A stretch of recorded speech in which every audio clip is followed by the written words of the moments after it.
berarti ini adalah uang prestasi. Tidak seperti itu.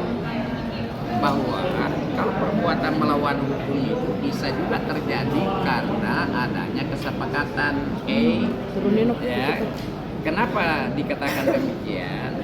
Karena itu kan kalau perjanjian itu setelah disepakatin, itu kan berlaku seperti undang-undang kan. Nah, kemudian kalau berlaku seperti undang-undang dibatalkan secara sepihak kan perbuatan melawan hukum namanya. Ya, kalau pertanyaannya lagi lebih dalam, itu ada nggak pasalnya? Ya ada dong pasalnya 13, 38 yang berbunyi bahwa ketika perjanjian itu disepakatin oleh para pihak, maka perjanjian itu berlaku seperti undang-undang kan. Kemudian tiba-tiba dibatalkan ke perbuatan melawan hukum. Nah, kalau dari Reza Gladys sendiri nantinya akan kalah di sidang gugatan perdata ini, apa yang harus ditanggung oleh pihak Reza Gladys? Ya, sudah jelas dalam gugatan kan. Sudah jelas dalam gugatan dia harus menyelesaikan itu. Kalau misalnya memang itu adalah dimenangkan, kalau itu pertanyaannya ya. Tapi saya tidak mau mengatakan bahwa nanti menang enggak ya. Ini kan kalian mengatakan kalau ini akan andai sampai nanti digoreng-goreng lagi ya, jadi matang nanti jadinya. Nah, terus gimana? Apa? Mungkin Bang, isi gugatannya sendiri nantinya itu ada berapa sih Bang yang nantinya akan harus di iya yang gitu nilai tuntutan itu itu totalnya itu 244 miliar. Jadi ada namanya kerugian material dan imaterial. Nah, kerugian material itu 200 miliar. Ini kan nanti kan dibuktikan kan dalam hukum perdata itu ada namanya ajas octari incumbent propatio.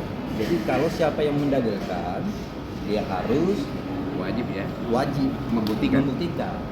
Nah, kerugian-kerugian itu kami akan buktikan nanti dalam pokok perkara.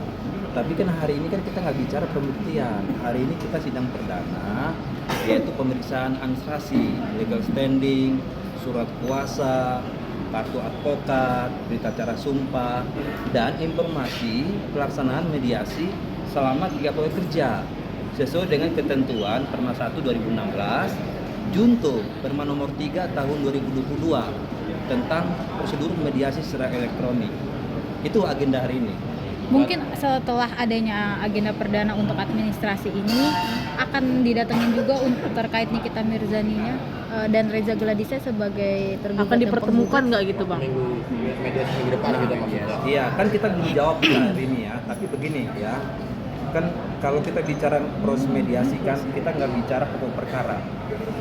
Dalam mediasi itu kita bicara namanya identifikasi masalah. Masalahnya apa sih? Nanti akan dipimpin oleh mediator.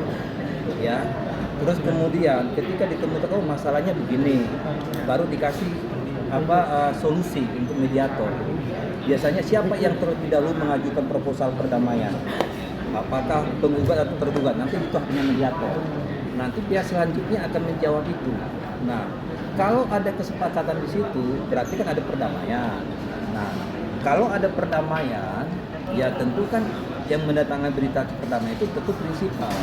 Nah, tapi kalau gagal proses mediasi selama 30 hari kerja itu, maka dia akan masuk dalam pokok perkara. Nah, di situ bicara alat bukti di sana. Mulai dari tahapan 1, kalau gagal ya mediasi, ada namanya jawaban dan eksepsi dari tergugat. Kemudian yang kedua adalah namanya ada replik. Kemudian ada tahapan namanya duplik. Kemudian ada agenda pembuktian, baik pembuktian surat, saksi, dan keterangan ahli. Baru namanya bicara kesimpulan. Nah, habis kesimpulan baru namanya putusan. Nah, ini masih panjang sebenarnya ya tahapan-tahapan itu. Jadi kalau kita bicara terkait dengan pembuktian itu terlalu prematur saya kira ya. Nanti saja ada tahapan-tahapan yang mungkin nanti kita akan lalui bersama. Bang, tapi bukti yang kuat untuk yang melandasi untuk melaporkan gugatan perbuatan melawan hukum ini mungkin seperti apa Bang? Nah, laporan dengan gugatan dua hal berbeda karena terminologinya beda. Laporan itu adalah biasanya laporan ke kepolisian, pidana. Nah, kalau perdata namanya gugatan. Dia harus dibedakan. Tadi kan sampai laporan, nggak ada laporan. Ini kita melakukan gugatan perdata, yaitu perbuatan melawan hukum atau onreh metidat bahasa ininya, bahasa kerennya, ya. Nah, terus kemudian awal mula perbuatan ini kan ada kesepakatan secara lisan dan elektronik, dan itu perjanjian. tapi tiba-tiba dibatalkan. Itu dia. Makanya kita mintakan di awal itu agar majelis hakim mensahkan bahwa kesepakatan secara lisan dan secara elektronik sah secara hukum. Itu dulu kita mintakan. Dan itu memang jurisprudensinya banyak. Bang, mungkin dari tuntutan Bang, turunan, Bang. 244 M itu 244 miliar. Iya. Bocor. ada dasarnya atau udah ada hitung-hitungannya atau Oh iya dong. Kan saya bilang tadi ada aja situ Oktari Inukan Propatio. Siapa yang mendalilkan, siapa yang menggugat, wajib dia membuktikan. Dan itu udah kami siapkan sebelum kami mengajukan gugatan, mendaftarkannya sehingga terbit nomor perkara 1000 ini dari PDTG 2025 ini. Kami udah siapkan itu.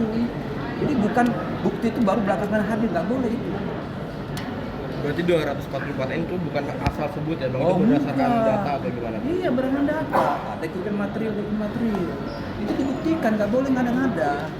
Kami ini membangun konstruksi hukum yang kami tuangkan dalam posita dan begitu pun nggak boleh ngaco gitu, ngasal-ngasal. Kami kan belajar hukum nih. Kita bicara namanya dogmatik hukum. Apa sih yang diuji? Asas dan norma. Bicara namanya teori hukum.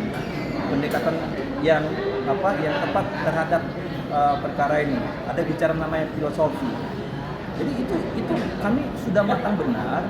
Kami susun gugatan ini sehingga saya kira apa yang kami tuangkan dalam gugatan kami akan buktikan senilai 244 miliar itu.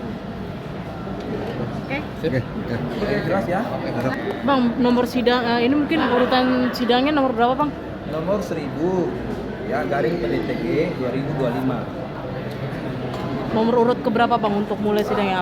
Kenapa Tadi- belum sampai saat ini belum dipanggil? Tadi yang mendaftarkan itu rekan kami Dewi. Nanti ditanyakan ke Dewi. Oke, Ya. Tapi kami sudah absen ya. terima kasih, Bang.